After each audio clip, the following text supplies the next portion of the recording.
Should I go ahead and ask you a question? Sure, anything. Okay. We're led to think that anarchism is bomb-throwing mayhem. What is it that attracts you to anarchism?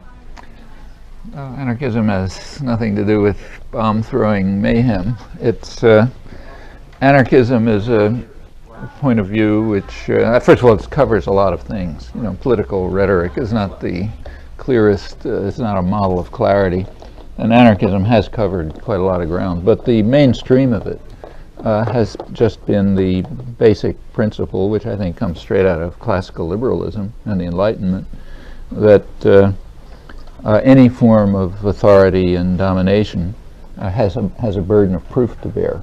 It has to demonstrate that it's legitimate, no matter what it is, whether it's inside a family or in the global economy. If it is a form of authority and domination and coercion, it has to show that it's legitimate. If it can demonstrate it's legitimate, and it's a heavy burden to bear. If it shows that it's legitimate, okay. If not, it ought to be dismantled. That's anarchism. Okay. Now, what is considered legitimate authority? It's the task of those who have the authority to demonstrate that. So, for example, if I'm taking a walk with my granddaughter, and suppose I'm taking a walk with my granddaughter and she runs out into the street, okay, and I grab her and pull her back. Well, that's authority, and it's my task to demonstrate that it's legitimate. And I think in this case, if anybody challenged me, I could make an argument saying that's legitimate authority. But the burden of proof is always on those who exercise it. That's true if it's men and women, parents and children, owners and people they rent, the state and people who serve it, the IMF and people who follow its orders, wherever it is. So there's no general definition of what legitimate authority is. It's the task of those who exercise authority to demonstrate their legitimacy. They're the ones who have the burden of proof. And if they can't meet that burden by explaining why what they do is legitimate, then they have no right to exercise the authority, and whatever institution, any institution within which they exercise it is illegitimate unless they show otherwise. And the anarchists are just people who believe that and try to do something about it. So the members of that institution, is it their responsibility to make a judgment call about the authority of the person who is trying to prove their legitimate authority?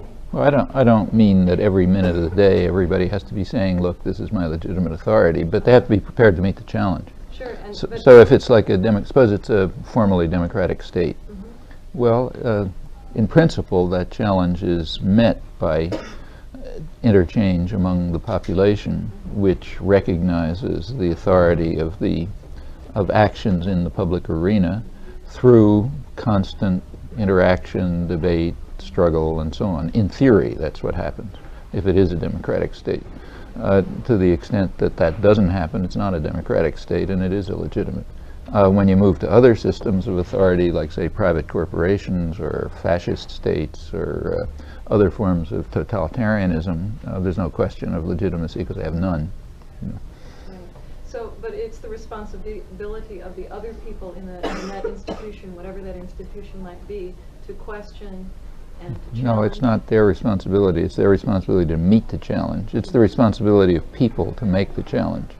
So it's the responsibility of, say, women to challenge a framework in which they are supposed to wash the dishes and put the children to sleep and that sort of thing.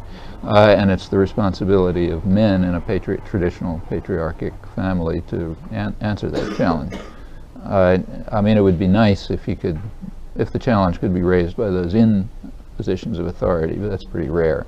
I mean, usually when you're in a position of authority, you kind of internalize the values that say it's right and just. And the reason is because most people are sort of decent human beings, and it's very hard to look in the mirror and say, I'm a bastard.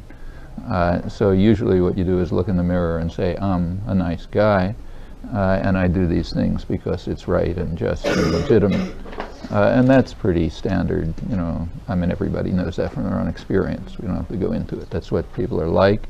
And therefore the responsibility of raising the challenge is typically in the hands of those who recognize that they have a subordinate status. It's very hard to recognize that. I mean, people live, for millennia, without recognizing that they are being subordinated in systems of power. I mean, that's true of women, for example. Or slaves, I mean, most slave societies were accepted by the slaves as legitimate and in fact necessary. A large part, and the same is true of, for example, people who have jobs today in our society. Almost without exception, they consider it legitimate for them to be in a position where they have to rent themselves in order to survive. That's certainly not obvious, and in fact, if you go back a century ago, it was not only considered not obvious, it was considered outlandish by American working people. I'm not talking about Marxists or socialists or anybody like that, but say mill hands in Lowell, Massachusetts, who never heard of socialism, who regarded it as a form of slavery and were complaining that they had not fought the Civil War to replace chattel slavery by wage slavery, and that therefore those who work in the mills ought to own them. Because that's the Republican rights that we won in the American Revolution, and so on and so forth. So, it's not obvious. But by now, I think enough indoctrination and propaganda and so on has taken place, so people do regard that form of subordination to external authority as legitimate. Whether they should is another question. But the fact is they do, just as for most of history, women have accepted a subordinate role as correct and proper and so on, and slaves did, and people living in, say, feudal societies. In a feudal society, people had a place, some kind of role, and quite typically the societies were stable because people regarded those structures as legitimate. The same is true of religious structures, and I mean, throughout human life, there's a whole variety of systems of authority and oppression and domination and so on, which are usually accepted as legitimate by the people subordinated to them. When they don't, you have struggles and revolutions and sometimes changes and sometimes brutality and so on. As far as I understand it, anarchists are just people who take this seriously.